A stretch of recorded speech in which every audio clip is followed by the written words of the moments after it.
साथ लेकर सरकार बनाया।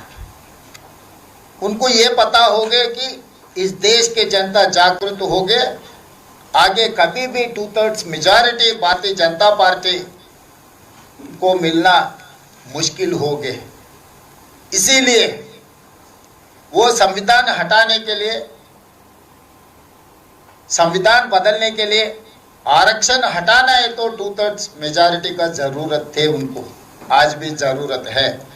इसीलिए सीट बढ़ाने का बहाना लेकर 850 तक सीट बढ़ाए तो बड़े राज्यों में जहां जहां पर भारतीय जनता पार्टी का पकड़ है, जहां पर भारतीय जनता पार्टी का सरकार राज्यों में है, उसी राज्यों में, बड़ा राज्यों में उनको जितने सीटों का जरूरत है वो सीट पूरा वहीं पर मिल जाएंगे। तब 2/3 मेजॉरिटी लेकर संविधान बदलने का, आरक्षण हटाने का एक नियत लेकर लोकसभा में कानून लगाए। तो इसीलिए इस देश के जनता इस बार अगर ये सीट बढ़ाने का काम कामयाब हो गए तो मोदी जी और एनडीए सरकार को कोई रोकने वाला नहीं है संविधान बदलने का और आरक्षण हटाने का। इसीलिए देश का जनता पूरा जागरूक होकर, विपक्ष दल इकट्ठा होकर कल लोकसभा में मोदी जी का नियत को हरा दिए। अब बदनाम का काम शुरू कर दिए मोदी जी के सरकार ने कि कांग्रेस पार्टी महिला आरक्षण के खिलाफ है। महिला आरक्षण लागू करने के लिए हम लोग कोशिश किए, महिला आरक्षण बढ़ाने के लिए हम लोग कोशिश किए, इसीलिए जानबूझकर महिला आरक्षण नहीं देने के इरादे से कांग्रेस पार्टी इस बिल को हरा दिए।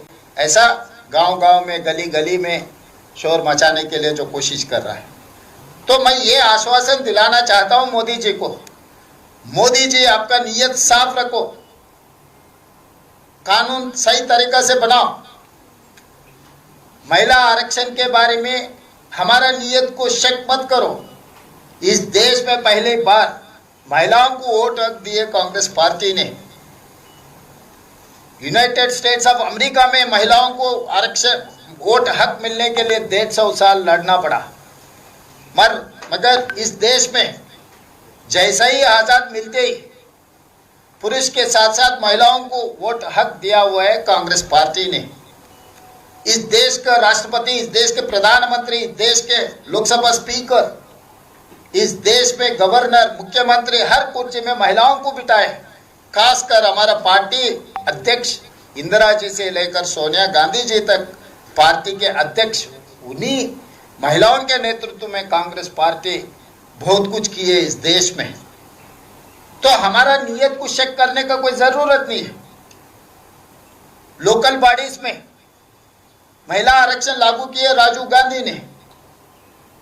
आज 50% जो urban local bodies, rural local bodies में जो महिलाओं को 50% आरक्षण मिल रहा है वो कांग्रेस के वजह से, ये भारतीय जनता पार्टी के वजह से नहीं मिला है।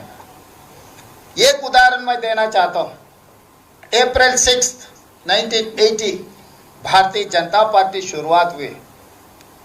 आज तक कुछ कम 50 साल होने वाले हैं। 15 अध्यक्षों को नियम किए भारतीय जनता पार्टी ने। एल.के. आडवाणी जी जैसा वरिष्ठ नेता 2 बार 3 बार बन चुका है, बाकी के नेता भी 2 बार बन चुके हैं। मुरली मनोहर जोशी जी 15 बार भारतीय जनता पार्टी के अध्यक्ष बना है। 15 में एक महिला भी भारतीय जनता पार्टी अध्यक्ष ने नहीं बनाया। दूसरी बात रहा जनरल सेक्रेटरी ऑर्गेनाइजेशन। इतने सालों में एक महिला भी जनरल सेक्रेटरी ऑर्गेनाइजेशन नहीं बनी भारतीय जनता पार्टी का। आपका नियत ही महिलाओं के खिलाफ है। आज कांग्रेस पार्टी को बदनाम करने के लिए कोशिश मत करो। पूरा देश के जनता 140 करोड़ जनता ने देख चुका है आपका राजनीति क्या है, आपका नियत क्या है। आपके नियत को कल सब मिलकर हरा दिए। आगे कांग्रेस पार्टी को, इंडिया अलायंस को बदनाम करने के लिए कोशिश मत करो। आज शनिवार है, कल रविवार, सोमवार के दिन नया कानून बनाओ महिला आरक्षण के लिए। पूरा इंडिया अलायंस को साथ में लेकर आके हम लोग मदद देंगे।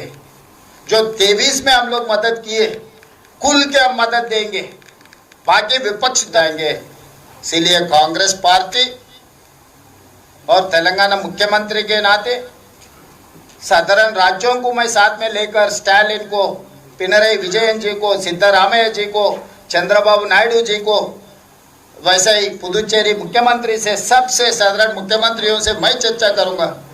आपके मदद जमा करने के लिए हम लोग दिल खोल के काम कर देंगे। इंडिया अलायंस में जितने भी साथी लोग हैं, सबका मदद हम लोग जमा कर देंगे। सोमवार के दिन महिला आरक्षण को पास कर देंगे। यहाँ पर किसका नीति, किसका राजनीति क्या है, जनता के सामने खुल के लोकसभा में चर्चा करेंगे। ये कानून पास करने के लिए हम तैयार है। ये महिला आरक्षण के मुखौटा बना के आप जो संविधान को बदलने का, आरक्षण हटाने का जो साजिश चल रहा है, इस देश के जनता खामोश नहीं बैठने वाला है। और दक्षिण भारत उत्तर भारत के बीच में अंतर खड़ा करने के लिए, दीवार बनाने के लिए कोशिश मत करो। हम लोग इस देश में हिस्सेदार है, हम लोग इस देश का भागीदार है, हम लोग इस देश में रहने वाला है। इस देश तरक्की करने के लिए हम आपसे कोई कम नहीं है। राजनीति में पॉलिटिकल पावर आप होगा, मगर फाइनेंशियल पावर हमारे से मिल रहा है आपको। हम कोई कम नहीं है देशभक्ति में, कोई भी हमारे से ज्यादा भी नहीं है देशभक्ति में।